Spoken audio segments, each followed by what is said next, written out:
ان الحمد لله نحمده ونستعينه ونستغفره ونعوذ بالله من شرور انفسنا ومن سيئات اعمالنا من يهده الله فلا مضل له ومن يضلل فلا هادي له واشهد ان لا اله الا الله وحده لا شريك له واشهد ان محمدا عبده ورسوله اما بعد فان خير الحديث كتاب الله وخير الهدي هدي محمد صلى الله عليه واله وسلم وشر الامور محدثاتها وكل محدثة بدعة وكل بدعة ضلالة وكل ضلالة في النار.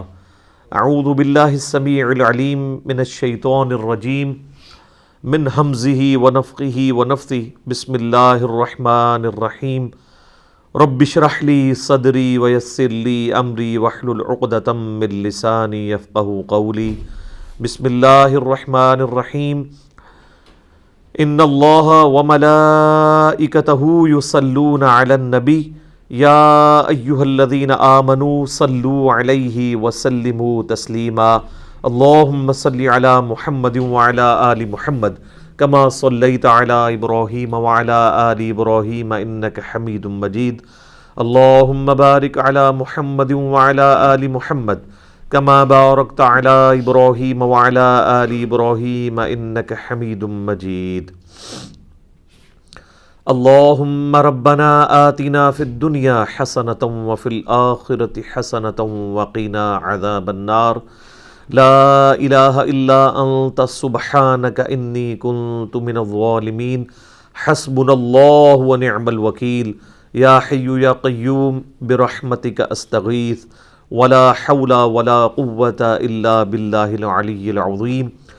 ربنا آتنا من لدنک رحمة وہیئ لنا من امرنا رشدا. آمین.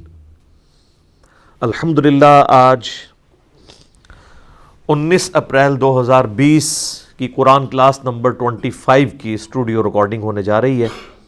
آج انشاءاللہ تعالی ہم سورۃ البقرہ کی آیت نمبر 168 سے سٹارٹ کریں گے، اور یہ 168 اور 169 دونوں بڑی اہم آیات ہیں، بلکہ اس سے بھی اگلی سب کی سب ہی اہم ہیں. اعوذ باللہ من الشیطان الرجیم. بسم اللہ الرحمن الرحیم. یا ایہا الناس کلوا مما فی الارض حلالا طیبا. اے انسانوں، کھاؤ اس میں سے جو زمین میں حلال اور پاکیزہ مال ہے. ولا تتبعوا خطوات الشیطان، اور مت پیروی کرو شیطان کے راستوں کی. انہ لکم عدو مبین، بے شک وہ تمہارا کھلا دشمن ہے. اصل میں اشارہ اس طرف ہے کہ اللہ تعالیٰ جو کہ تمہارا خالق ہے، اسی نے تمہارے لیے زمین میں رزق کا بندوبست کیا ہے. تو جس کا رزق کھا رہے ہو، اتباع اور اطاعت بھی اسی کی کرو. شیطان جو اللہ تعالیٰ کی مخالفت پہ اترا ہوا ہے، اس کی پیروی مت کرو. جب کھانا اس رب کا کھاتے ہو تو پھر پیروی بھی اسی رب کی ہونی چاہیے. اور شیطان تمہارا کھلا دشمن ہے، یعنی ظاہر ہے کہ اس کی دشمنی تو انسانیت کے ساتھ ہے. ہم سورۃ البقرہ کے آغاز میں ہی سن چکے ہیں کہ حضرت آدم علیہ السلام کو جب اللہ تعالیٰ نے خلیفۃ اللہ فی الارض بنایا تو اس نے اپنی جیلسی کا اظہار کیا. اس کی وجہ سے اس کا نام ہی ابلیس پڑ گیا. ابلیس کہتے ہی ہے جیلس ہونے والے کو، جلنے والے کو، حسد کرنے والے کو. تو اللہ تعالیٰ فرما رہا ہے وہ تمہارا کھلا دشمن ہے. ویسے تو خیر وہ چھپا ہوا ہے، سامنے نظر نہیں آتا، لیکن اس کی دشمنی بڑی کھلی ہے. صحیح بخاری اور مسلم دونوں میں حدیث ہے کہ ہر انسان کے ساتھ اللہ تعالیٰ نے ایک فرشتہ اٹیچ کیا ہوا ہے، اور ایک شیطان بھی ساتھ، جن بھی اٹیچ ہے. فرشتہ اسے اچھائی کی طرف بلاتا ہے اور جن جو ہے وہ برائی کی طرف بلاتا ہے. تو صحابہ نے بڑی جرت کر کے عرض کیا اللہ کے محبوب علیہ السلام کیا آپ کے ساتھ بھی شیطان اٹیچ ہے؟ آپ نے فرمایا میرے ساتھ بھی اٹیچ ہے، لیکن اللہ تعالیٰ نے مجھے اس پہ غلبہ دیا اور وہ میرا مطیع ہو گیا، اب میرے ساتھ جو شیطان اٹیچ ہے وہ مجھے اچھائی کی طرف بلاتا ہے۔ تو یہ پروٹوکول صرف پیغمبر کا ہوتا ہے صلی اللہ علیہ وآلہ وسلم، کہ ان کے ساتھ جو ہمزاد کہہ لیں یا قرین کہہ لیں یا شیطان کہہ لیں یا جن کہہ لیں، یہ چاروں الفاظ استعمال ہوئے ہیں، اٹیچڈ ہے، وہ مطیع ہے، مسلم ہو چکا ہے، وہ ان کو اچھائی کی طرف بلاتا ہے۔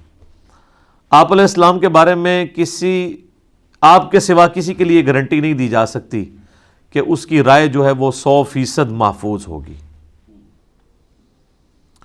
ما ضل صاحبکم وما غوا، نبی علیہ السلام کے بارے میں آیا کہ تمہارے نبی نہ کبھی بہکے ہیں نہ کبھی بے راہ چلے ہیں، اور آپ علیہ السلام کی یہ جو خوبی ہے وہ بعثت نبوی سے پہلے کی ہے۔ سورہ یونس کے اندر آیت نمبر 15 اور 16 میں اللہ تعالیٰ نے نبی علیہ السلام کی اعلان نبوت سے پہلے کی زندگی کو بھی دلیل بنایا ہے اس بات پر کہ آپ علیہ السلام اللہ کے پیغمبر ہیں، اور فرمایا گیا کہ اے نبی علیہ السلام ان سے فرماؤ میں اتنا عرصہ تم میں رہا ہوں، کیا تم نے مجھ سے پہلے کوئی ایسی بات سنی ہے؟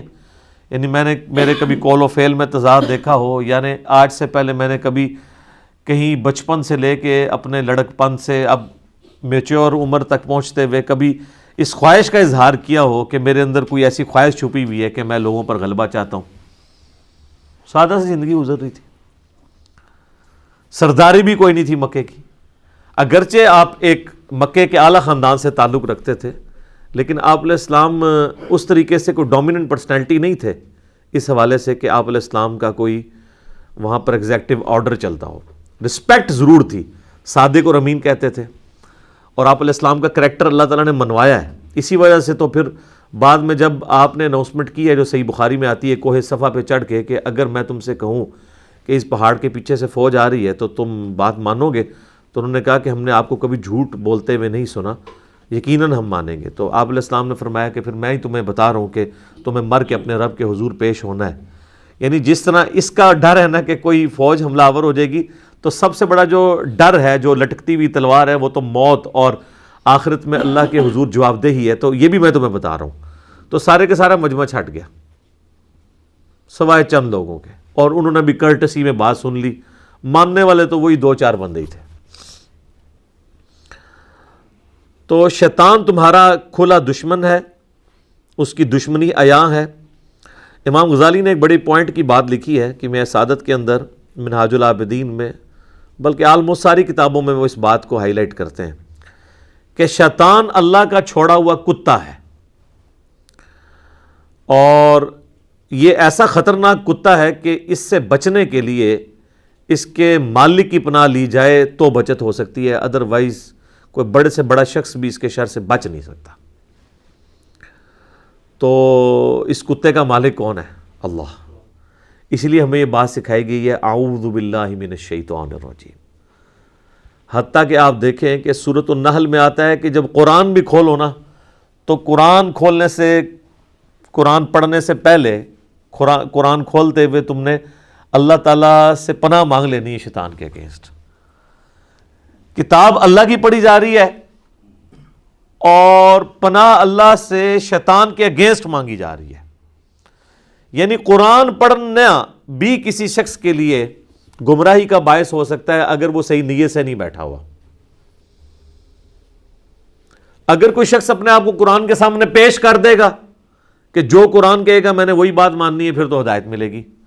اور اگر کوئی شخص یہ زبردستی کرنے کی کوشش کرے گا کہ میرے جو پریویس عقائد اور نظریات جو میں آباء و اجداد سے لے کے چل رہا ہوں، قرآن کو توڑ موڑ کے اس میں فٹ کرنے کی کوشش کروں، اپنا نوالا قرآن کے منہ میں ڈالوں، تو سر پھر آپ قرآن کی تفسیریں بھی لکھ کے مر جائیں، آپ ایاک نعبد و ایاک نستعین کا مطلب ہی نہیں سمجھ پائیں گے، جو اکثریت کا حال ہے۔ اس لیے شیطان کے بارے میں ہمیشہ کانشیس رہنا چاہیے، اور اس کے لیے سب سے بہترین دعا جو بخاری مسلم میں تعلیم کی گئی ہے وہ ہے اعوذ باللہ من الشیطان الرجیم۔ ابو داؤد میں یہ بھی الفاظ ہیں سورۃ الفاتحہ سے پہلے نماز میں پڑھنے کے لیے، اعوذ باللہ السمیع العلیم من الشیطان الرجیم من ہمزہ ونفخہ ونفثہ۔ یعنی اس کی جتنی بھی چالیں ہیں، وہ جو پھونک مارتا ہے، وہ جو وسوسہ دلاتا ہے، ہر چیز کے اگینسٹ اللہ کی پناہ طلب کی جائے۔ اور یہ شیطان اتنا خطرناک ہے کہ سورۃ المومنون میں نبی علیہ السلام کو حکم ہوا ہے، اے نبی آپ بھی اللہ سے پناہ مانگا کریں شیطان کے اگینسٹ۔ یہاں لوگ کہتے ہیں نہیں ہمارے بزرگ پہنچے ہوئے ہیں جناب، وہ تو جس کو چاہے قید کر سکتے ہیں۔ اللہ کے نبی علیہ السلام کو حکم ہے کہ اے نبی آپ بھی اللہ کے حضور پناہ مانگا کریں شیطان کے اگینسٹ، اور اس چیز کی بھی پناہ مانگیں کہ شیطان آپ کے قریب بھی آئے، صرف اس کے وسوسوں سے نہیں، آپ کا قرب بھی نہ وہ حاصل کر سکے۔ یہ اتنا کریٹیکل ایشو ہے۔ تو ایک تو یہ دعا ہوگی اعوذ باللہ من الشیطان الرجیم، ایک اور دعا ہے لا حول ولا قوت الا باللہ، یہ بھی بخاری مسلم دونوں میں ہے۔ صحابہ اکرام کہہ رہے ہیں ہم ایک سفر پہ روانہ تھے، یہ ہم نے بلو والے کارڈ کے اوپر یہ وظیفہ بھی ڈالا ہے، ان احادیث کے نمبر بھی بخاری مسلم کے حوالے سے لکھے ہوئے ہیں۔ تو ہم میں سے کوئی شخص اپنی سواری پہ سبحان اللہ بلند آواز سے کہہ رہا تھا، کوئی اللہ اکبر کہہ رہا تھا، کوئی لا الہ الا اللہ کہہ رہا تھا۔ اب دیکھیں یہ ان سے بڑے کو وظائف ہیں، میرا یوٹیوب کے اوپر کلپ ہے کہ سب سے بہترین وظیفہ وہ ہیں یہ الفاظ سبحان اللہ الحمدللہ اللہ اکبر اور لا الہ الا اللہ، یعنی اللہ کی تسبیح، اس کی تحمید اور اس کی تحلیل کہتے ہیں لا الہ الا اللہ کو، اور اس کی تکبیر یعنی اللہ اکبر۔ تو صحابہ کرام اپنی اپنی وظائف کر رہے ہیں اور بلند آواز سے، تو نبی علیہ السلام نے ان کو روک دیا۔ آپ علیہ السلام نے فرمایا کہ تم کسی بہرے یا غائب کو نہیں سنا رہے، تم اس ہستی کا ذکر کر رہے ہو جو تمہاری اونٹ کی گردن سے بھی زیادہ تمہارے قریب ہے۔ وہ قرآن میں بھی ہے نحن اقرب الیہ من حبل الورید۔ پھر آپ علیہ السلام فرمایا کہ میں تمہیں جنت کے خزانوں میں سے خزانہ نہ دے دوں جو اللہ نے مجھے عطا کیا ہے۔ اچھا یہ 4 وظیفے کو کم تھے؟ تو نبی علیہ السلام اس سے بھی اوپر کا ایک وظیفہ بتا رہے ہیں۔ تو آپ نے فرمایا لا حول ولا قوت الا باللہ، نہیں ہے ہمت گناہ سے بچنے کی اور نہ طاقت نیکیاں کرنے کی مگر اللہ کی توفیق سے، مگر اللہ کی مدد سے۔ لا حول ولا قوت الا باللہ، یہ اسماء اعظم میں سے ہے، اللہ تعالیٰ کے بڑے اسماء میں سے، بڑے ناموں میں سے۔ اور جو ابو داؤد میں اور ترمذی میں صلاۃ التسبیح والی حدیث ہے، اس میں یہی کلمہ 300 دفعہ پڑھا جاتا ہے، سبحان اللہ والحمد للہ ولا الہ الا اللہ واللہ اکبر، یہ 4 کلمات۔ بعض لوگوں نے اس میں ولا حول ولا قوت الا باللہ ایڈ کیا، وہ صلاۃ التسبیح میں تو نہیں آتا لیکن الگ سے ضرور ہے۔ صحیح بخاری میں ہے کہ نبی علیہ السلام جب بھی رات کو آپ کی آنکھ کھلتی تھی تو آپ پڑھتے تھے لا الہ الا اللہ وحدہ لا شریک لہ لہ الملک ولہ الحمد وہو علی کل شیء قدیر سبحان اللہ والحمد للہ ولا الہ الا اللہ واللہ اکبر ولا حول ولا قوت الا باللہ۔ اور ابن ماجہ میں آتا ہے الا باللہ العلی العظیم، جو میرا ایک کلپ بھی ہے 6 کلموں کا ثبوت، ان میں سے 4 ثابت ہیں، باقی 2 علماء کے بنائے ہیں، تو 4 کلموں کا ثبوت ہے۔ تو یہ تیسرا کلمہ جسے ہم کہتے ہیں یہ بھی ثابت ہے۔ تو وہاں پہ بھی لا حول ولا قوت الا باللہ آتا ہے۔ تو یہ صبح و شام کے وظائف میں بھی اسے کرتے رہنا چاہیے، اور اس نیت کے ساتھ کہ آپ اللہ تعالیٰ کی پناہ حاصل کر رہے ہیں شیطان کے اگینسٹ۔ انما یأمرکم بالسوء والفحشاء، وہ تو تمہیں صرف برائیوں کا ہی حکم دیتا ہے جو شیطان ہے، اور بے حیائی کا۔ وَأَن تَقُولُوا عَلَى اللَّهِ مَا لَا تَعْلَمُونَ، اور یہ کہ تم اللہ سے متعلق وہ بات کرو جس کا تمہیں علم ہی نہیں ہے، یعنی اللہ پر جھوٹ باندھ دو۔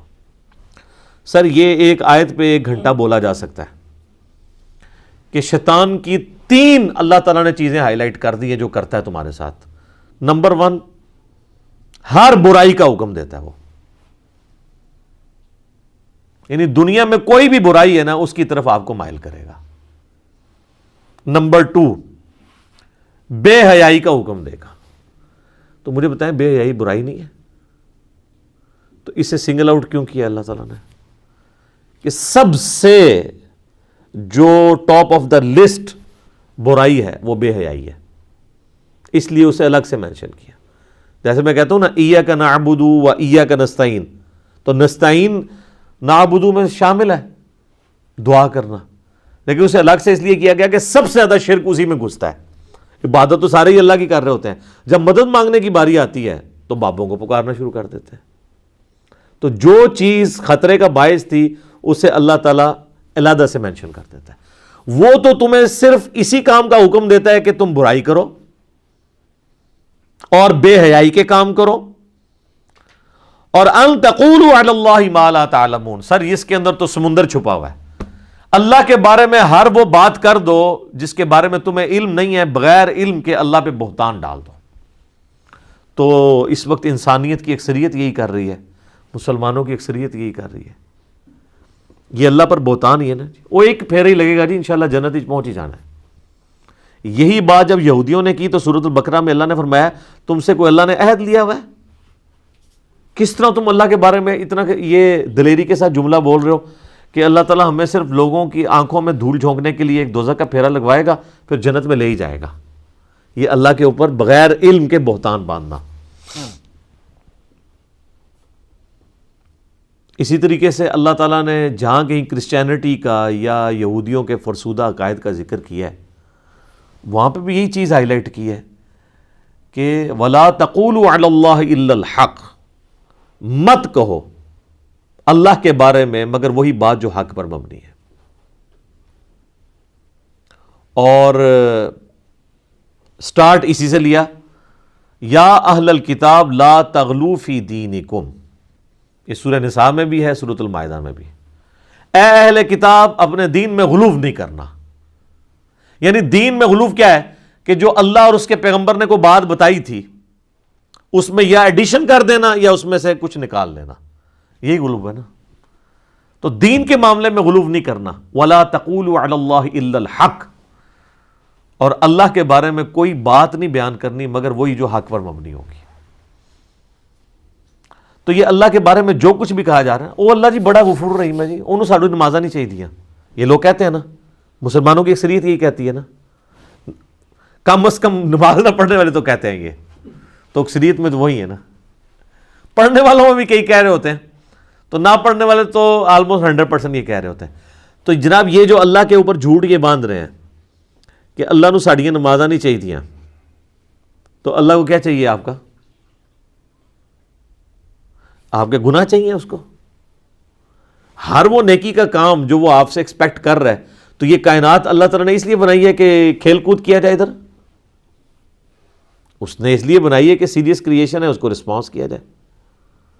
ہاں اس کا جزوی پہلو درست ہے کہ اللہ کو ان نمازوں کا فائدہ نہیں ہے.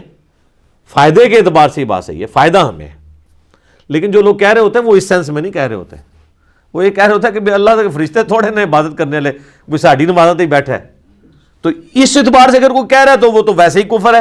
اللہ تو پھر فرشتوں میں بھی نہیں بیٹھا ہوا، اللہ کو تو پھر فرشتوں کی بھی نمازیں نہیں چاہیے. اگر یہی بات مان لی جائے تو اللہ کو اس کا مطلب فرشتوں کی نمازیں چاہیے، آپ کی نہیں چاہیے. تو یہ بات غلط ہے. فرشتے عبادت کریں یا ہم کریں یا جنات کریں، سب کے سب کا اپنا نفع ہے، اللہ کو کوئی فائدہ نہیں ہے اس کا. لیکن ہمیں تو چاہیے، اللہ کو اپنے بندوں سے نافرمانیاں تو نہیں چاہیے. اچھا اس میں ایک بڑی زبردست آیت ہے. میں کہتا ہوں جب میں وہ آیت پڑھتا ہوں نا، ان کے پورے کے پوری جو ڈاکٹرین ہے نا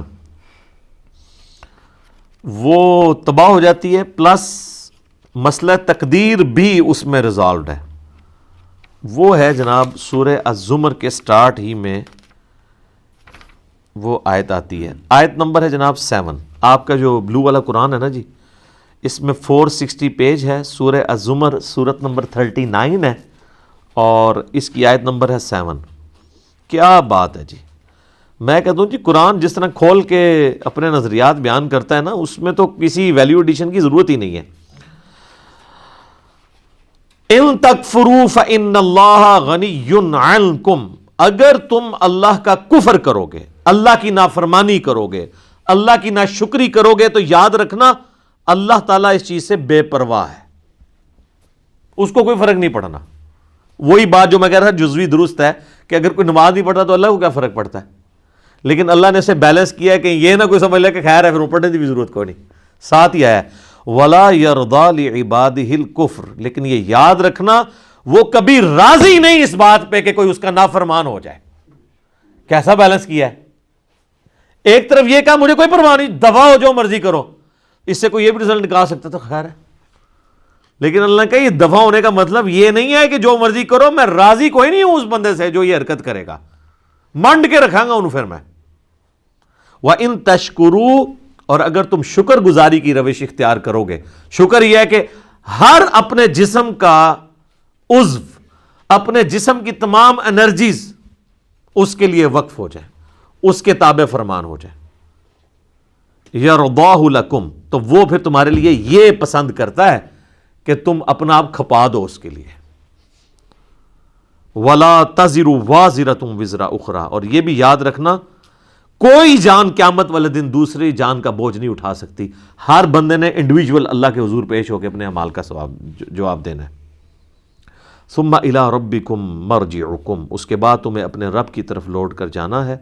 فَيُنَبِّئُكُمْ، پھر وہ تمہیں خبر دے دے گا، بِمَا كُنتُمْ تَعْمَلُونَ، جو تم دنیا میں اعمال کیا کرتے تھے۔ إِنَّهُ عَلِيمٌ بِذَاتِ الصُّدُورِ، بے شک وہ تو سینوں کے چھپے ہوئے رازوں کو بھی جاننے والا ہے۔ یہ ہے جناب کتابوں کا خدا۔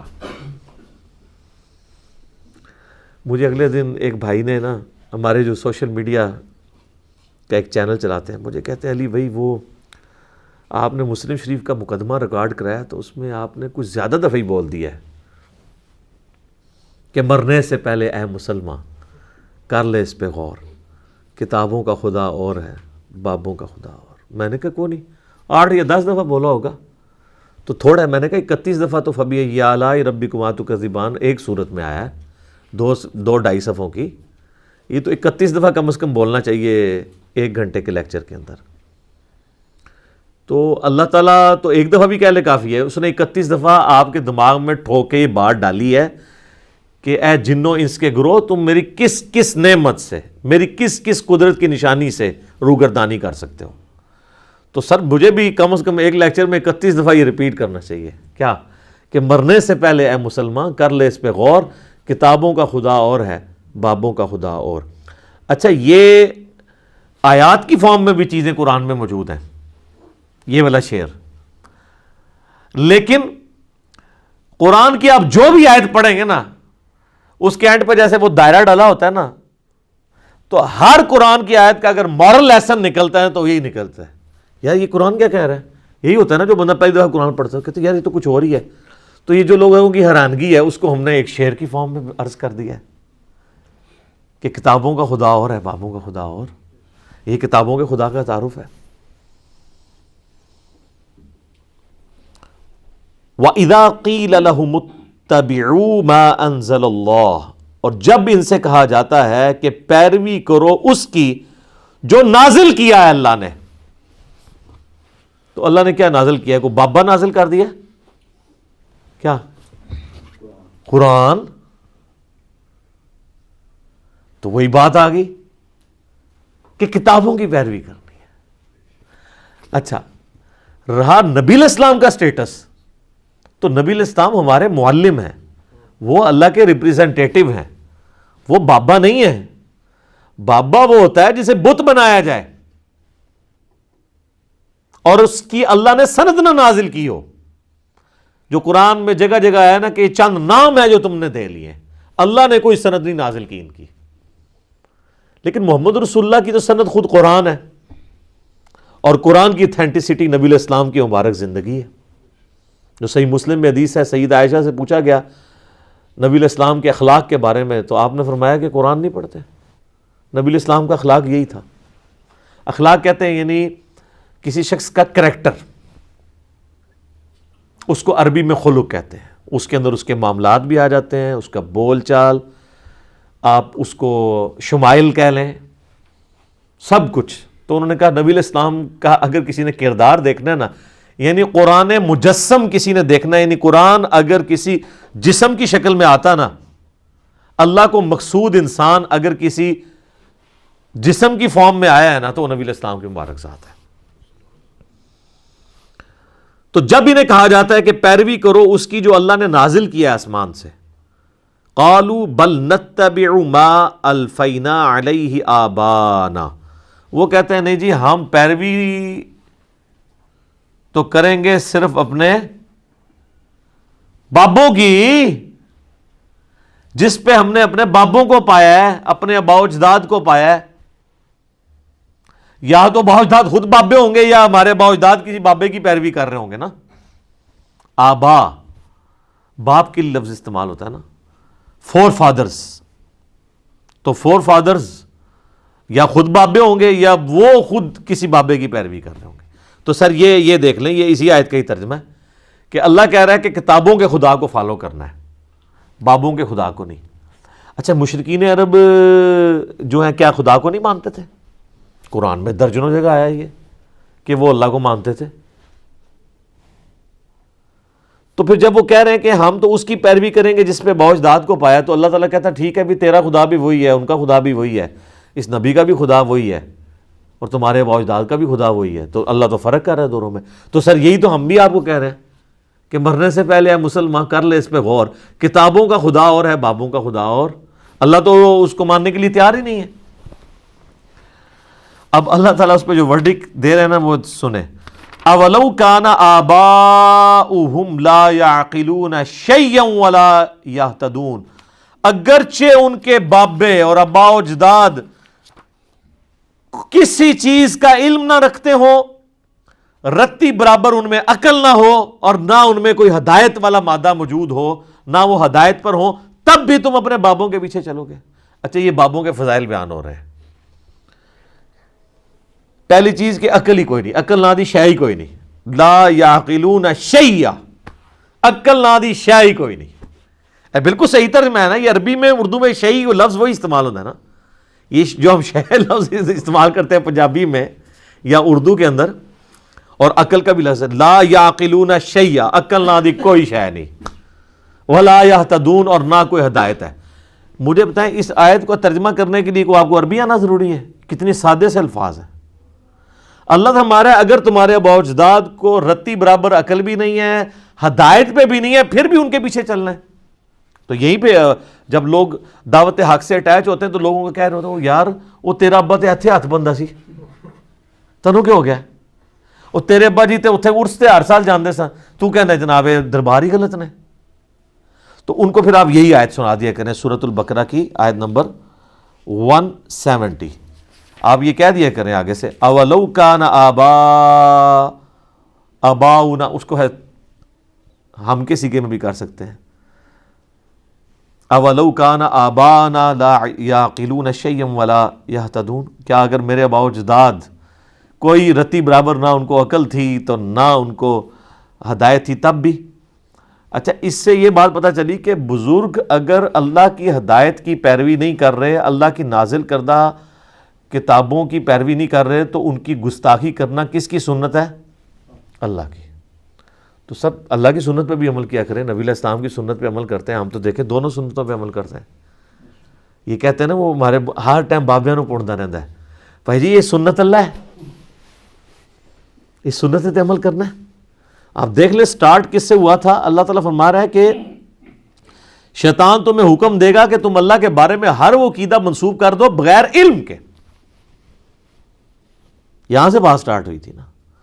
تو اللہ کے بارے میں ان لوگوں نے جو کچھ آپ کو بتایا بغیر علم کے۔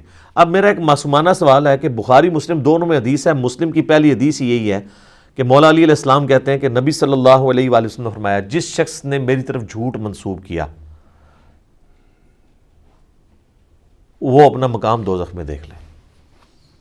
اچھا اگر کوئی رسول اللہ کے اوپر جھوٹ باندھے وہ تو ہے دوزخی، اور جو اللہ کے اوپر جھوٹ باندھے وہ جنتی ہے، مجذوب ہے، کلندر ہے، پہنچیا ہے، پہنچے ہے کتنے؟ آپ دیکھیں رسول اللہ پر جھوٹ باندھنا دوزخ میں جانا ہے، اللہ پہ جھوٹ باندھنا اس سے بڑا جرم ہے۔ یہ آج تک کسی نے نہیں آپ کو بتایا کہ جب لوگ اللہ کے بارے میں باتیں کر رہے ہوتے ہیں انہیں جی بس میرا دل اللہ نے مضبوط میرا دل کہندا ہے اے دلیل ہوندی جی میرا دل کہندا ہے. وہ بھائی جی ہندوؤں کا بھی دل ہی کہندا ہے, ٹھیک ہے جی, عیسائیوں کا بھی دل کہتا ہے. اور پھر وہ کہتے ہیں جی وہ فیتھ ہے جی, فیتھ کو ٹیسٹ نہیں کرنا چاہیے. فیتھ کو علم پہ تو ٹیسٹ کرنا ہے نا آپ نے, کہ آپ نے 3 خداؤں کا عقیدہ رکھنا ہے. لاجیکل بات تو ہونی چاہیے نا. تو آندہ سے یہ بات بھی راگ بھی الاپے ہیں کہ رسول اللہ پر جھوٹ باندھنے والا دوستی ہے اور اللہ پر جھوٹ باندھنے والا اس سے بڑا دوستی ہے. تو اب ذرا جو تم بتاؤ اللہ کے بارے میں جو کچھ کہہ رہے ہو, اللہ کے دین کے بارے میں, اللہ کے تعارف کے بارے میں, یار جب بھی کوئی شخص دین کے بارے میں بولے گا تو اس کی سند تو آسمان سے نازل ہونی چاہیے نا, کیونکہ دین تو آسمانی ہے. تو اب جب کبھی کوئی شخص دین پہ کلام کرے تو اسے یہ بتا دیجئے گا کہ رسول اللہ پر جھوٹ باندھنے والا دوستی ہے بخاری مسلم کے تحت, اور اللہ پر جھوٹ باندھنے والا سورۃ البقرہ کی آیت نمبر 168, 169, 170, ان تینوں کا سیدھا سادہ رزلٹ یہ ہے کہ اللہ پہ جھوٹ باندھنے والا بھی سیدھا دوستی ہے. تو اب ہاں بات کرو دین کے اوپر. تو اگر اس میں تھوڑا سا بھی خوف خدا ہوا نا ادھر ہی رک جائے گا, کیونکہ ساری کہانیاں ہی چل رہی ہیں. وہ کہے گا یار میں پھر اُن کہندے نے پتہ نہیں منو پتہ تے نہیں ہے, بس میں سنیا میں پڑھیا کدھرے نہیں ہے. تو بولنا کیوں پیا میں جے تو سنے ہی ہے خالی. اچھا سنی بھی وہ بات یاد ہے جو اپنے مطلب کی ہے. ہاں جو لوگ چیخ چیخ کے ساڑھے کلپ شیئر کرا رہے ہیں اور دماغ چوں نکلتے ہوئے بھی نہیں ہو, وہ نہیں سنے انہوں نے لگتے. تو جو کہانیاں نے نا وہ کہتے ہیں جی وہ ایک دفعہ کا ذکر ہے. ایک اسلامی بھائی کا بیان ہے, ہمارے جاننے والے بزرگوں نے بتایا ہے, اے ہوندی جی سند ہوتی. اور جو کہتا ہے جی جناب سورۃ البقرہ لکھے آ جائے, اے بخاری لکھے آ جائے, اے مسلم لکھے آ جائے, وہ کہتے ہیں وہ سن کے بھی انہوں نے نا اس کان سے سن کے ادھر سے ہی باہر نکال دیا ہوتا ہے, ادھر سے بھی نہیں نکالتے کہ دماغ ہی سے نہ بہ جائے. وَمَثَلُ الَّذِينَ كَفَرُوا كَمَثَلِ الَّذِي يَنْقِعُ بِمَا لَا يَسْمَعُ, اور مثال ان کی جنہوں نے کفر اختیار کیا ایسی ہے جیسے کوئی چلا رہا ہو ایسے جانوروں کے پیچھے. إِلَّا دُعَاءً وَنِدَاءً, جو سوائے خالی پکار اور آواز کے کچھ نہ ہو. یعنی اللہ تعالیٰ ہمارا ہے جیسے کہ کوئی انسان جانوروں کو پکارے. ایک تو نا جانوروں کو اس آواز سے پکارنا کہ ان کو سمجھ آ جائے جیسے پالتو جانور ہے. لیکن اگر آپ جانوروں سے گفتگو کرنا شروع کر دیں اور چیخ چیخ کے کہیں کہ جی کسی بیل کو یا گائے کو کہیں ادھر آ یا ادھر آؤ, اور اللہ تعالیٰ ہمارا ہے وہ چیختے رہے, یہ جو سچویشن ہوتی ہے نا اس شخص کی, تو اس کو لوگ کیا کہیں گے؟ پاگل. تو اللہ تعالیٰ ہمارا ہے کہ جو لوگ اللہ کی وحی جو آسمان سے نازل ہوئی ہے نا اس کی پیروی نہیں کر رہے نا, وہ اسی کی مانند ہے. اور اللہ معافی دے آپ کے ممبروں پہ جو چیخ کے تقریریں کر رہے ہیں بالکل اسی طریقے سے ہی کر رہے ہیں. کس طرح چیختے ہیں؟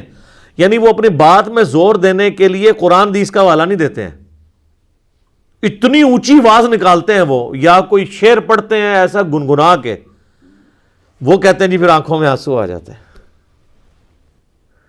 تو وہ پھر اس لیے آ رہے ہوتے ہیں. تو اللہ تعالیٰ ہمارا ان کے بس چیخنے کے سوا نہیں ہے. صم بکم عمی فہم لا یعقلون, یہ لوگ بہرے ہیں, گونگے ہیں, اندھے ہیں, کچھ عقل نہیں رکھتے. یہ ہیں جناب بابوں کے فضائل و برکات. اور وہ ہمیں کہتے ہیں جناب اب انجینئر محمد علی مرزا کو کیا پتا کہ بابا کیا ہوتا ہے. یہ جناب آپ دیکھ لیں, یہ ہے کتابوں کا جہاں اور وہ ہے بابوں کا جہاں. ٹھیک ہے جی. اللہ اکبر. یا ایھا الذین آمنوا, اے ایمان والو, کلوا من طیبات, کھاؤ پاکیزہ چیزوں میں سے, ما رزقناکم, جو تمہیں ہم نے رزق کے طور پہ دیں, واشکروا للہ, اور شکر کرو اللہ کا. میں نے پچھلی کلاس میں بتایا کہ شکر کی سمپل ڈیفینیشن یہ ہے کہ اللہ کی دی ہوئی ہر نعمت جو آپ کے جسم میں ہے یا آپ کے ایسٹس کی فارم میں موجود ہے, مال کی شکل میں یا ٹینجیبل نان ٹینجیبل جتنی بھی چیزیں ہیں, ان کو اس کی تابع داری میں لگانا یہ اس کا شکر ہے, اور ان چیزوں سے اس کی نافرمانی کرنا یہ اس اللہ کی ناشکری ہے. تو کھاؤ اس کے رزق میں سے اور اس کا شکر کرو. ان کنتم ایاہ تعبدون, اگر تم واقعی اسی کی عبادت کرنا چاہتے ہو. تو یہ اس کا مطلب ہے اللہ کی عبادت کی ریکوائرمنٹ ہے, صرف نماز پڑھنا نہیں. نماز پڑھنے کے بعد بھی آنکھیں, ہاتھ, زبان, پاؤں, پیٹ, دل, مال, آپ کی ایسٹس, ہر چیز اس کے لیے کھپے. وہ تو پھر بڑا وسیع کانسیپٹ ہے. صحیح مسلم شریف میں حدیث ہے کہ سبحان اللہ کہنا بھی صدقہ ہے, الحمدللہ بھی صدقہ ہے, لا الہ الا اللہ بھی صدقہ ہے, راستے سے تکلیف دہ چیز کو دور کر دینا بھی صدقہ ہے. یعنی اللہ کی راہ کی یہ نیکی, صدقہ کہتے ہیں عربی میں نیکی کے کام کو. حتیٰ کہ تمہارا بیوی بچوں کے منہ میں لقمہ ڈالنا بھی صدقہ ہے. اپنے بیوی بچوں کو کھلانا, دوسروں کو تو ظاہر ہے لوگ سمجھیں گے کہ کسی اور کے ساتھ نیکی کر رہا ہے, اپنے بیوی بچوں کو کھلانا بھی یہ صدقہ اور نیکی ہے. حتیٰ کہ تمہارا میاں بیوی کا ازدواجی تعلق قائم کرنا بھی صدقہ ہے. تو صحابہ کرام نے باقی چیزیں تو ہضم کر لیں, یہ آخری جو جملہ تھا نا حضور کا, انہوں نے کہا یا رسول اللہ اس میں کون سا مطلب, ایک پیور جو ایک کہہ لیں صرف انسانی نہیں, ایک حیوانی جذبہ بھی ہے سیکس, اس کے اوپر بھی ثواب ہے. تو آپ نے فرمایا اگر تم یہی ضرورت کسی ایسی عورت سے پوری کرو جو اللہ نے تمہارے لیے حلال نہیں کی, تو کیا اس میں تمہیں گناہ ہوگا؟ تو انہوں نے کہا یا رسول اللہ ہوگا. تو آپ فرمایا پھر تمہیں اپنی بیویوں سے ازدواجی تعلق کے اوپر ثواب بھی ملے گا. یہ ہے کانسیپٹ نیکی کا. تو ظاہر جس چیز پہ ثواب مل رہا ہے نا, ہر وہ چیز اللہ کی عبادت میں داخل ہے. ماں باپ کے ساتھ حسن سلوک کرنا حقوق اللہ میں سے بھی انڈائریکٹلی بنتا ہے. ڈائریکٹلی تو حقوق العباد ہے, لیکن انڈائریکٹلی اللہ کے حکم ہے. تو ماں باپ کے ساتھ جب آپ حسن سلوک کر رہے ہوتے ہیں تو وہ بھی اللہ کی عبادت ہو رہی ہوتی ہے. آپ درود شریف نبی علیہ السلام پہ پڑھ رہے ہیں, لیکن عبادت اللہ کی ہے, کیونکہ دعا کر رہے ہیں. تو دنیا میں ہر خیر جو ہے وہ اللہ کی عبادت ہے, اور ہر شر شیطان کی عبادت ہے. پیروی کا ہی تو مسئلہ ہے سارا. انما حرم علیکم المیتہ, اللہ تعالیٰ نے تو تم پہ یہی بس 4 چیزیں ہیں جو حرام کی ہیں. کون سی؟ نمبر 1 مردار, والدم, اور بہتا ہوا لہو. ایک لہو وہ ہوتا ہے جو گوشت کے اندر یا ہڈیوں کے اندر ہوتا ہے, وہ تو نہیں نکلتا. یہ ذبح کے وقت جو خون نکل گیا نا, وہ اس کا پینا حرام ہے. خون وہ خود پاک ہے, کپڑوں پہ لگ جائے, لیکن اس کا پینا حرام ہے. لیکن جو بوٹی کے اندر ہڈیوں کا جو گودا ہے وہ سب کا سب وہ بھی تو خون ہے. اسی طریقے سے کلیجی جو آپ بھون کے کھاتے ہیں اتنی مزے, خون کا ہی وہ ہے نا, وہ خون وہ بہتا ہوا نہیں ہے. یہ دم سے مراد بہتا ہوا لہو. ولحم الخنزیر, اور خنزیر کا, پگ کا, سور کا گوشت. کہتے ہیں جی وہ جناب اس کا نام لے لینا تو کتنے دن, 40 دن. تو قرآن اس بے شمار دفعہ نہ ہے. اس کا مطلب ہے کہ قرآن میں اگر یہ آیت کوئی پڑھے گا تو نعوذ باللہ اس کی زبان ہی پلید ہو جائے گی. سر قرآن میں جب آپ خنزیر کا نام لے رہے ہیں نا, تو خا کے اوپر بھی 10 نیکیاں ہیں, نون کے اوپر بھی 10 نیکیاں ہیں, زا پہ بھی 10 نیکیاں ہیں, یا پہ بھی اور را پہ بھی 50 نیکیاں ہیں خنزیر لفظ بولنے کے اوپر. قرآن کے اندر جب آپ بول رہے ہیں, قرآن میں تو شیطان کا نام لینے سے بھی نیکیاں مل جاتی ہیں, لیکن چھڑا نہیں شیطان کا نام لیا جا رہا ہوتا. اعوذ باللہ من الشیطان الرجیم. یہاں پہ تو 3 چیزیں ہوں گی, مردار, بہتا ہوا لہو, خنزیر کا گوشت, وما اہل بہ لغیر اللہ, اور ہر وہ حلال چیز بھی جس کے ذبح کے وقت غیر اللہ کا نام لیا گیا ہو. ذبح کے وقت کسی اور ہستی کے لیے ذبح کیا جائے. ایک ویسے غیر اللہ کا نام تو بولا جاتا ہے چیزوں پہ. ظاہر ہے اب جب کسی نے کوئی گائے پالی ہوئی ہے تو وہ تو یہی کہے گا میری گائے, یا قربانی کے لیے بکرا لیا جائے گا تو یہی کہا جائے گا کہ یہ فلاں کا بکرا ہے. تو وہ اس پہ جو غیر اللہ کا نام بولا جا رہا ہوتا ہے وہ اس کی ملکیت کے اعتبار سے بولا جا رہا ہوتا ہے. لیکن جب اس کو ذبح کیا کریں گے تو سر اس پہ پھر تو صحیح مسلم میں تکبیر ہے, بسم اللہ اللہ اکبر. صرف اللہ بھی کہہ کے ذبح ہو جائے گا, اللہ کا نام لینا ہے, لیکن کم از کم اتنی آواز ہے کہ اپنے کان سنیں. اگر دل میں پڑا نا تو وہ جانور حرام ہو جائے گا, یہ ذہن میں رکھیے گا. اور اس کی حکمت یہ ہے کہ آپ کسی بھی ذی روح کی جان نہیں لے سکتے سوائے اللہ کے نام کے, کیونکہ اس جان کا مالک کون ہے؟ اللہ. تو جناب آپ جب میدان جنگ میں کسی کافر کی جان لیتے ہیں نا تو کس کے حکم سے لے رہے ہوتے ہیں؟ اللہ سے. ویسے تو آپ کسی ایک کافر کو ماریں گے نا تو جناب صحیح بخاری میں حدیث ہے جس نے ایک ذمی کافر کو بھی قتل کیا نا وہ جنت کی خوشبو نہیں پائے گا، حتیٰ کہ جنت کی خوشبو 40 سال کی مسافت سے بھی آ رہی ہوگی. کافر کو مارنے سے بھی. یہ جان اتنی قیمتی چیز ہے، لیکن اللہ کے نام پہ جان لی جا سکتی ہے، جانور کی بھی انسان کی بھی. ہاں جب کوئی کیس جوڈیشری کا کیس ہے اس میں آپ نے پھر خود نہیں لینی ہوگی، پھر عدالت نے فیصلہ کرنا ہوگا. یہ نہیں ہے کہ کوئی شخص کہے کہ جی میں نے امت کے وسیع تر مفاد میں اس کو قتل کرنا ہے، یا میں نے جو ہے وہ اپنی جنت پکا کرنے کے لیے فلاں بندے کو قتل کرنا ہے، یہ گستاخ ہے. یہ نہیں، اس میں تو آپ اپنی جہنم ہی پکی کر رہے ہوں گے. تو یہ 4 چیزیں بیان ہوئی ہیں، اور اسی میں امپلائڈ ہے کہ اگر کوئی شخص غیر اللہ کے نام کے لیے تو ذبح نہیں کرتا لیکن اس کے تقرب کے لیے کرتا ہے، وہ بھی اس میں امپلائڈ ہے. یہ اکثر جب ہم کہتے ہیں نا کہ آپ بزرگ بابوں کے تقرب کے لیے نہ کریں تو وہ کہتے ہیں نہیں جی قرآن میں تو ہے کہ ذبح کے وقت نہ لیا جائے. ٹھیک ہے، اگرچہ اس میں ذبح کے الفاظ نہیں ہیں لیکن یہ اہل حدیث بھی زیادتی کرتے ہیں. وہ کہتے ہیں کہ جی وہ بس جس پہ بھی نام بولا گیا وہ ہو گیا، تو وہ کہتے ہیں یہ ذبح تو انہوں نے خود ڈالا ہوا ہے. وہ خود نہیں ڈالا ہوا، ذبح ہی مراد ہے. یہاں سے لغیر اللہ میں مراد ذبح ہی ہے. تقرب ڈائریکٹلی قرآن سے ثابت اس طریقے سے نہیں ہوتا. کچھ آیات میں آتا ہے کہ وہ بتوں کی خوشنودی کے لیے کرتے تھے. ظاہر ہے کہ بتوں کی خوشنودی والا معاملہ تو ایک ڈیفرنٹ ہے، اصال ثواب والا معاملہ بالکل ڈیفرنٹ ہے. اگر کوئی کسی بزرگ کے اصال ثواب کے لیے، اپنے ماں باپ کے اصال ثواب کے لیے صدقہ اور خیرات کرتا ہے تو یہ جائز ہے، میت کی طرف سے صدقہ ہو سکتا ہے. لیکن اگر اس سے یہ عقیدہ اس کا جڑا ہوا ہے کہ یہ صدقہ اور خیرات کرنے سے وہ مرا ہوا بزرگ مجھ سے راضی ہوگا اور میری مصیبتیں آسان کر دے گا، تو سر آپ اللہ کا نام 100 دفعہ بھی لے لیں، آپ کا جانور آرام ہے. وہ ہے تقرب غیر اللہ کے لیے.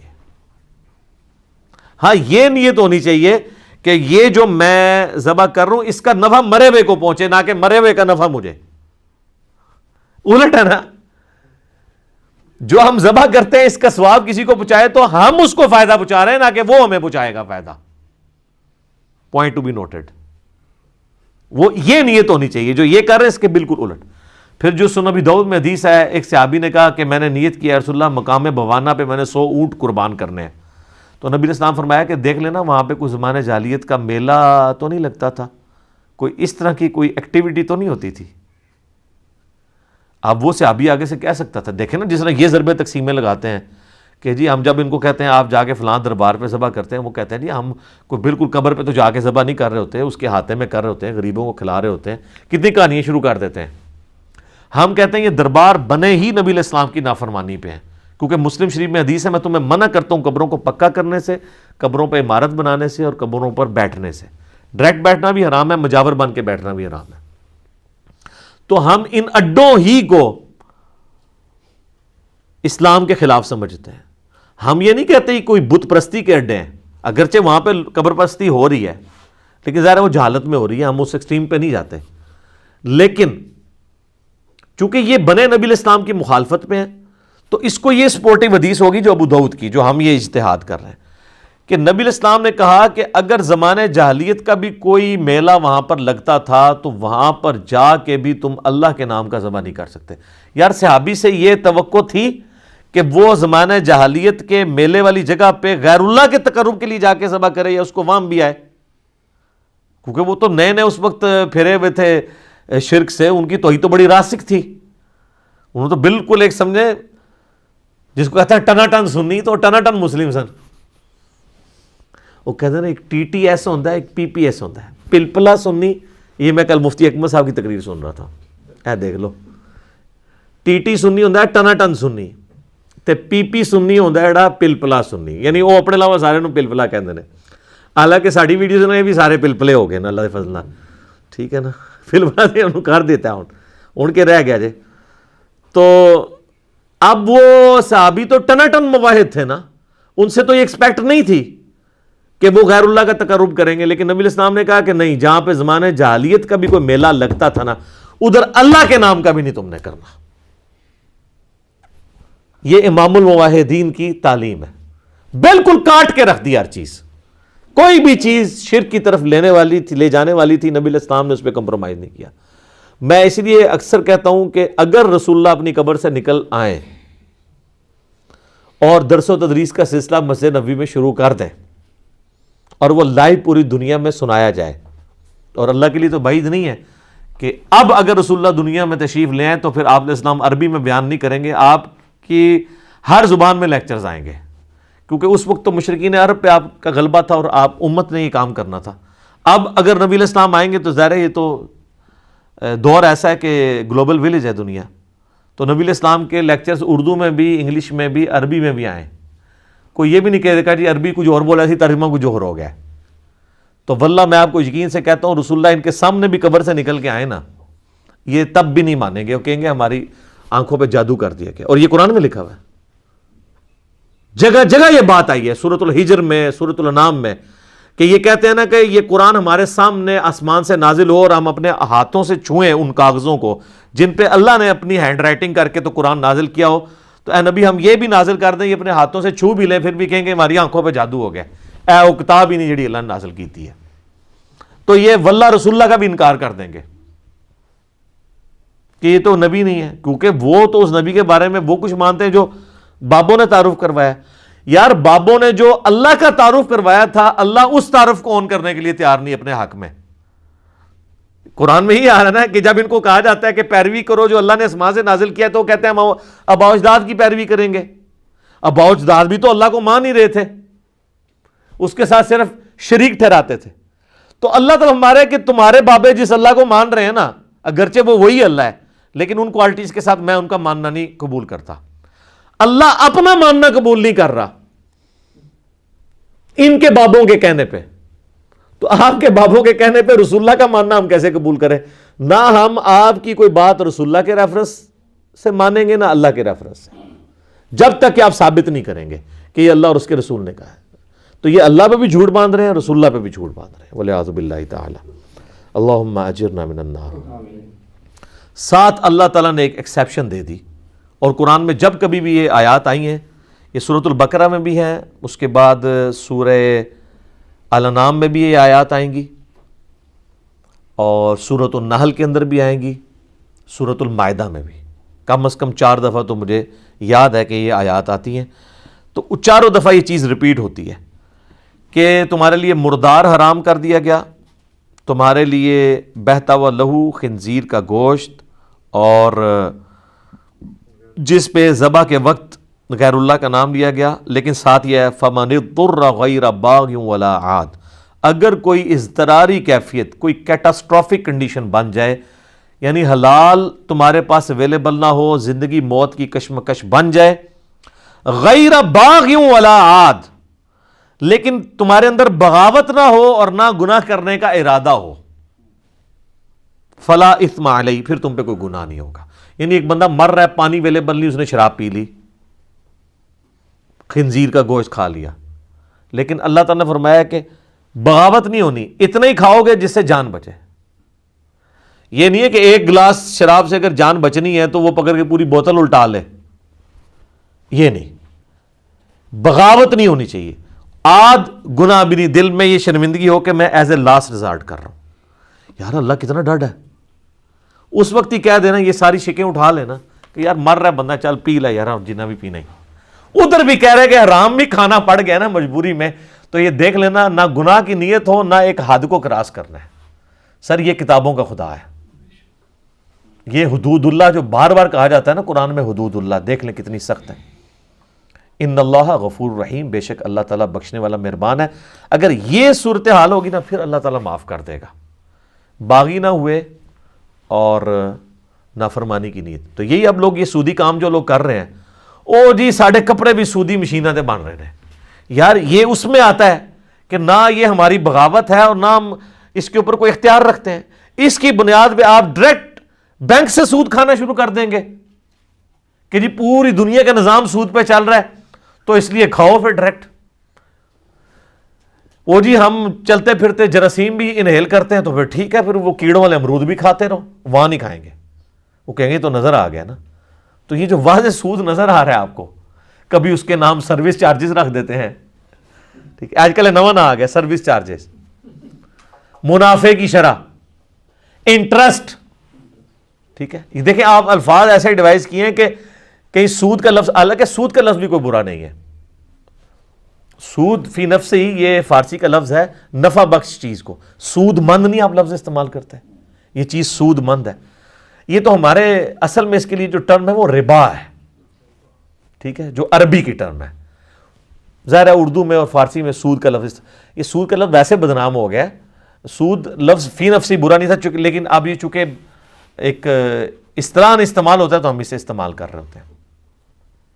محلہ اس لیے بدنام ہو گیا کہ سور تے سود نیڑے نیڑے نے, اس وجہ نال بھی ذرا ایک نیچرلی نا لوگوں نفرت ہوگی اس لفظ نال.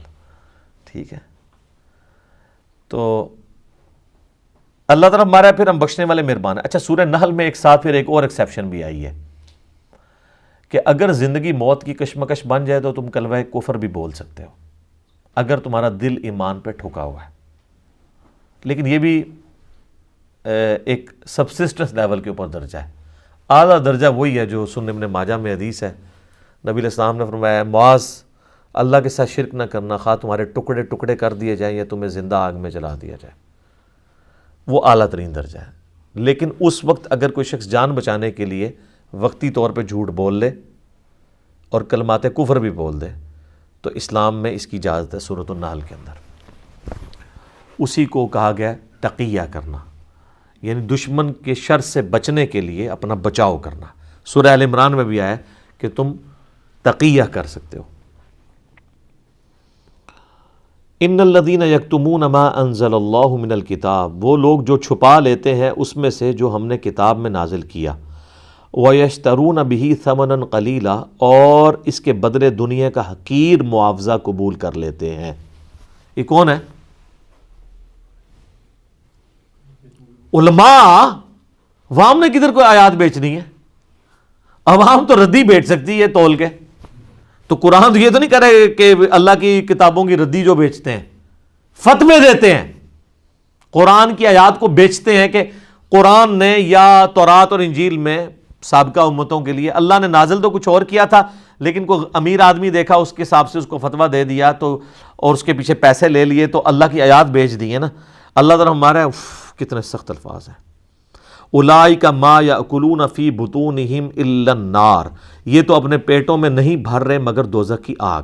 آج ان کو نہیں پتہ چل رہا, آج تو صرف انگارہ رکھنے سے زبان جلتی ہے نا, حرام کے مال سے نہیں جلتی, لیکن آخرت میں یہ ڈورمنٹ رول جو ہے یہ ایکٹیو ہو جائے گا, مورل لاز ایکٹیو ہو جائیں گے. ولا یکلمہم اللہ یوم القیامہ, اور قیامت والے دن اللہ ان سے بات تک نہیں کرے گا. یار یہ کسی کے ساتھ غصے کا اظہار, یہ اس ہستی کا غصے کا اظہار ہے جس کی رحمت اس کے غضب پہ بھاری ہے.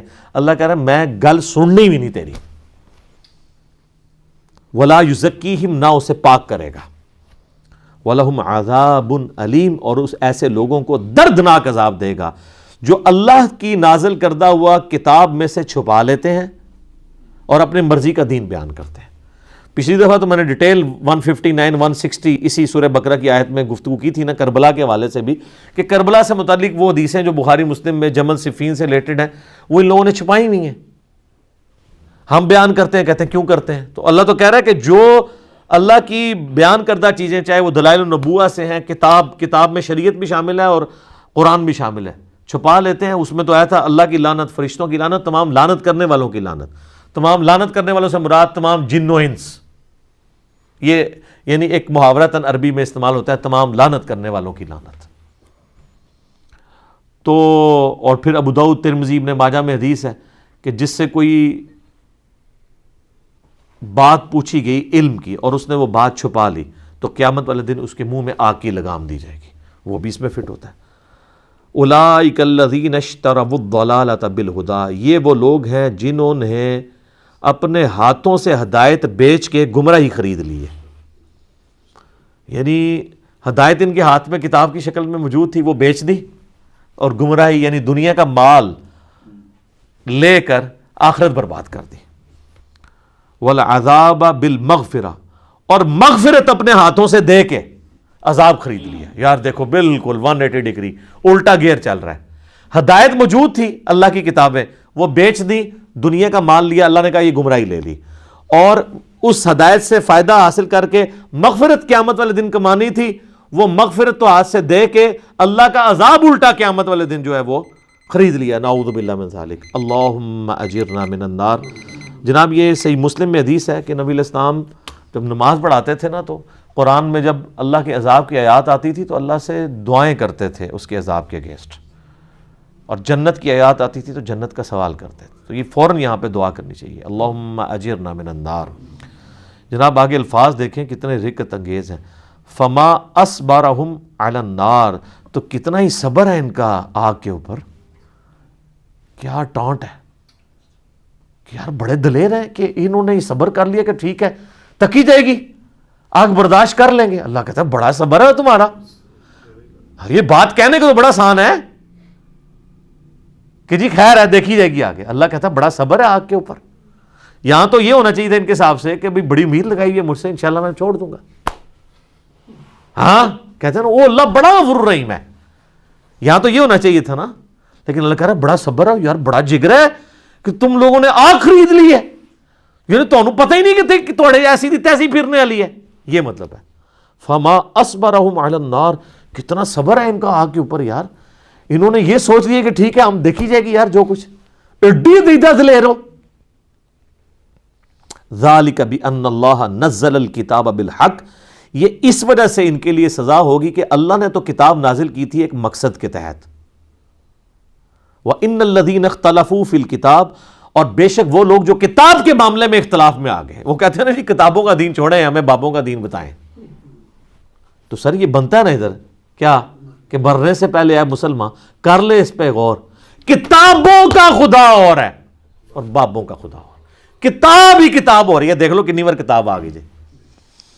اے سر یہ قرآن تو قرآن بھی کتاب ہی لکھی ہے نا کہ انجینئر صاحب نے وغیرہ قرآن پکڑے ہے.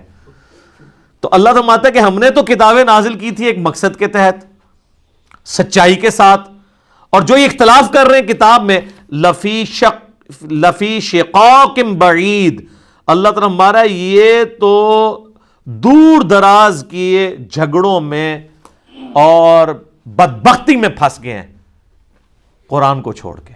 یعنی یہود و نصارہ اپنے کتابوں کو چھوڑ کے بدبختی میں، اور امپلائڈ ہے یونیورسل ٹروتھ ہے نا ظاہر ہے. تو یہ اہل کتاب کی جب باری آتی ہے تو صرف یہود و نصارہ نہیں، اہل کتاب آپ بھی ہیں.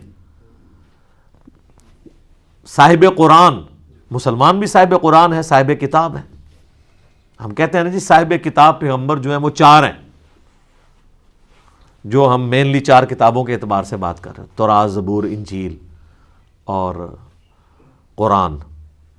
باقی چھوٹے چھوٹے صحائف نازل ہوئے ہیں، کتابیں تو یہ 4 ہی نازل ہوئی ہیں. تو وہ جب تورات کتاب ہے، زبور کتاب ہے، انجیل کتاب ہے، تو قرآن بھی تو کتاب ہے. تو اگر وہ اہل کتاب ہیں تو ہم بھی اہل کتاب ہیں. یہ مسلمان اہل کتاب اور وہ جیوز اور کرسچن اہل کتاب. تو سر قرآن آپ جتنا پڑھیں گے نا اس کا اینڈ رزلٹ وہی نکلنا ہے. کیا کہ مرنے سے پہلے اے مسلمان کر لے اس پہ غور. کتابوں کا خدا اور ہے، بابوں کا خدا اور جب تو نے ایک دفعہ بھی سیریس ہو کے اس پہ غور کیا نا تو یہ پھر تیرے اندر کی آواز ہوگی کہ نہ میں وابی نہ میں بابی، میں ہوں مسلم علمی کتابیں. ٹھیک ہو گیا جی. اللہ تعالیٰ سے دعا ہے جو حق بات میں نے کہی اللہ تعالیٰ ہمارے دلوں میں راسخ فرمائے. اگر جذبات میں میرے منہ سے کوئی غلط بات نکل گئی اللہ تعالیٰ ہمارے دلوں سے محو کر دے. ہمیں کتاب و سنت کی تعلیمات پر عمل کر کے دوسرے بھائیوں تک پہنچانے کی توفیق عطا فرمائے. سبحانک اللہم و بحمدک اشہد ان لا الہ الا انت استغفرک و اتوب الیک وما علینا الا البلاغ المبین. جزاکم اللہ خیرا.